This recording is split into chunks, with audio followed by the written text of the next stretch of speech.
Assalamu alaikum. My name is Dr. Khalud Imran. Here we will discuss about the post-operative care of episiotomy. आज हम यहाँ पर बात करेंगे कि एपिजियोटमी की केयर कैसे की जाती है। एपिजियोटमी क्या है? एपिजियोटमी हम छोटे ऑपरेशन को कहते हैं जो कि नॉर्मल केस के टाइम पे किया जाता है। जैसे कि किसी औरत का पहला बच्चा है, गुड साइज़ बेबी है, या बेबी की पोजीशन ऐसी है कि विजाइनल स्ट्रेच या पेरिनियल टियर का ख़तरा हो, तो इसको करते हैं। इसमें जो है पोस्टीरियर विजाइनल वॉल और पेरिनियम को कट करते हैं और उसके बाद इसको क्रोमिक कैटगट थ्रेड से स्टिच कर देते हैं। अब आप लोगों ने क्या करना है? आप लोगों ने दो बातें हमेशा जहन में रखनी है। एक है कि आप लोगों ने सिलेक्शन करनी है कि हमने डिलीवरी कहाँ करानी है। वो आपने हमेशा डॉक्टर के पास करानी है, क्योंकि डॉक्टर्स के पास इंस्ट्रूमेंट जो हैं वो ऑटोक्लेव होते हैं, बॉयल्ड होते हैं, तो इसलिए जो है उनमें इन्फेक्शन का ख़तरा कम होता है, हेपेटाइटिस बी सी का ख़तरा कम होता है। इसलिए always choose doctor and always choose good setup.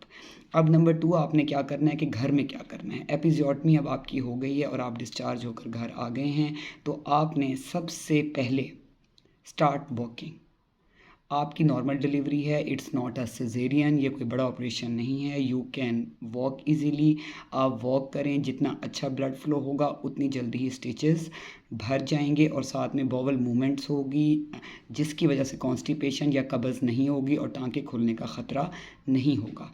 Number 2 आप लोगों ने ये करना है कि जब भी वॉशरूम जाना है तो आपने ऑलवेज़ यूज़ डेटॉल, आपने डेटॉल यूज़ करना है। और नंबर 3 आपने जो भी डॉक्टर साहिबा ने आपको दवाई या ट्यूब लिखी है वो आपने आफ्टर आपने डेटॉल यूज़ के वो अप्लाई करनी है।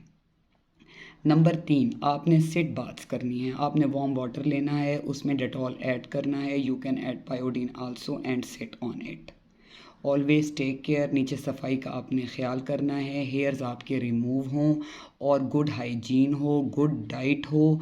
और जो है वो आपने कोशिश करनी है कि विद इन 1 वीक अपने डॉक्टर के पास वापस जाएं, उनको जाके अपना चेकअप कराएं ताकि वो आपके स्टिचेस की सूरत हाल देखें और उसके मुताबिक अगर कोई मेडिकेशन है तो वो आपको मज़ीद दें।